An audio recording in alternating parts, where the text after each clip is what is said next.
And now, it's time for another Dice Tower review with Tom Vasel. Hey folks, I'm Tom Vasel, and today we're taking a look at Super Rhino Super Battle. Now, Super Rhino is a small little card game. In fact, I have mine in a really small case where you take little cards and you stack them up. You actually fold some of the cards in the game. You make a tower and you're moving Super Rhino to the top, trying not to make him fall. Well, this makes it bigger. Not only is there just one tower, but there's multiple towers. They can connect. You can build a whole city with them. It's a dexterity game for kids and adults alike. Here, take a look.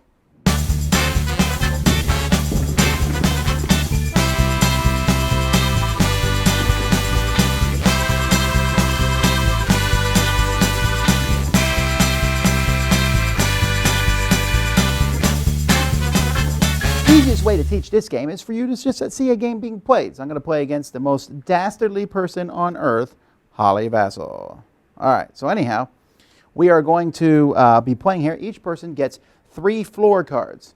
So on your turn, you have to play one of these floor cards. Now, unfortunately, 2 of these I can't play because this makes you play a short wall and a long wall, and I have to put my floor on top of it, and I can't do that. But I can put my floor on top of one short wall. So I play this card here. And that says I need to take one short wall. So I take one of these short ones, I bend it, and I have to put it on a build point. So maybe I'll put it right there. And then I have to balance this on top of it, not too hard. And then I have to take a monkey, because it shows a monkey, and hang that monkey on it. Come on, monkey.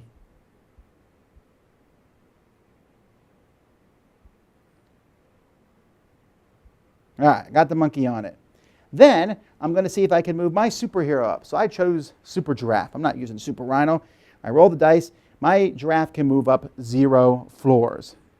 And then I draw another floor. All right, now it's Holly's turn. So she's going to play a card from her hand.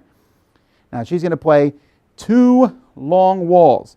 So she's going to take 2 of these long walls and put them together on a build point, or she could put them on top of this one, which would be crazy, but it's completely up to her. So there's one on one build point and one on the other. Then she has to put the 4 on top. Now those are really not bent much. I really think that she's trying to lose. That's good because I need any break I can get.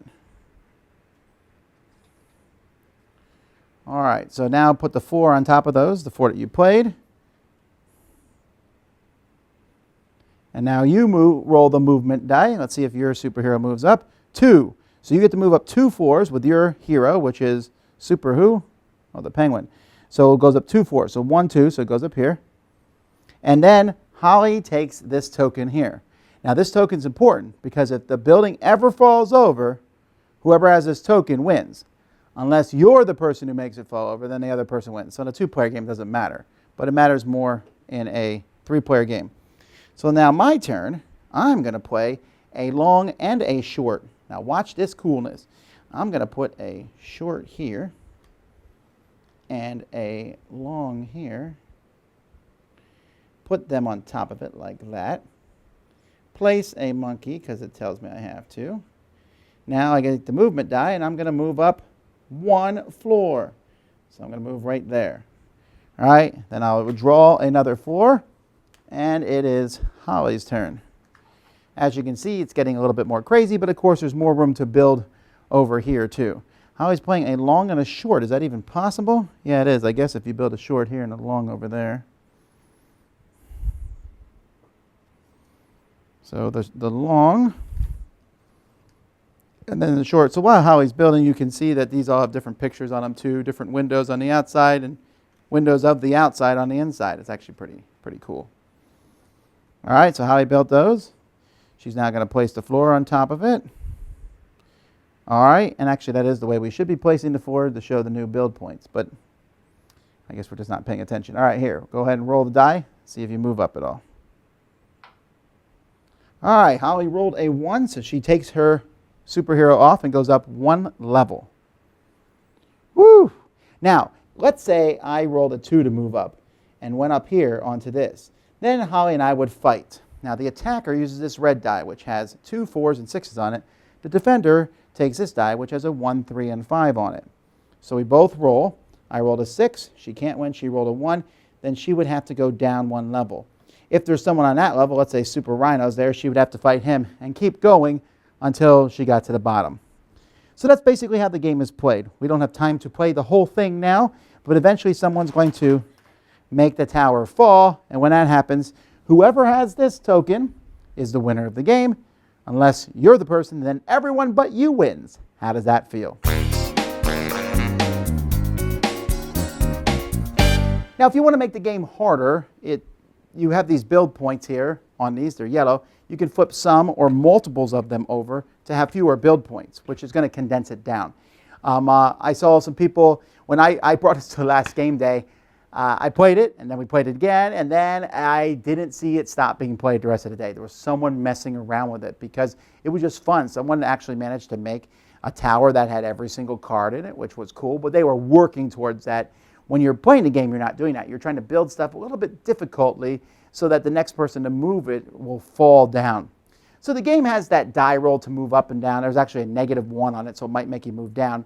That's okay. It's a little bit of randomness, and when you fight each other, there's randomness. The attacker should probably win, since they always win on a 6, and the defender always loses on a 1. So half the time they're almost assured of a victory, or a little bit less than half. But anyway, it just comes together really well. This dice rolling, it adds to the tension of the game. The game's silly anyway, right? You're just trying to move to the top, but you might be at the top and get knocked down, and then you build it higher, and so you're constantly going to move to the top, but every time you pull these guys off, you stick them on the top. And those idiotic monkeys, what a pain those things are. They fall off anyway, but just putting them there, it makes a chance for the whole thing to fall over. I love the aesthetics of the game. I love that the game is a big stacking game. It's essentially folded cards that you're stacking everything up with. They're easy to fall down. Once the game falls down, boom, you set it up again. Super Rhino is a game that's already in my collection. It actually can be added to this game. You have short cards, and it adds, you can use the Super Rhino figure from that, and then you can play with 5 players. This goes to 4.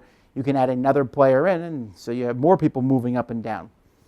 It's crazy. There's a few minor rules in it that I might have cut out, like the 4s aren't supposed to overlap or support each other, and I get that, but I just play this to have fun anyway. So again, this is one of those rare kids games that works exceptionally well with kids and adults, and then when the kids are out of the picture, the adults are going to just keep playing it. It's just that good of a game. So don't let the silly picture in the front, scare you away. This game is really entertaining. That's Rhino Hero Super Barrel, easily into my collection. Dice Tower Judgment, excellent.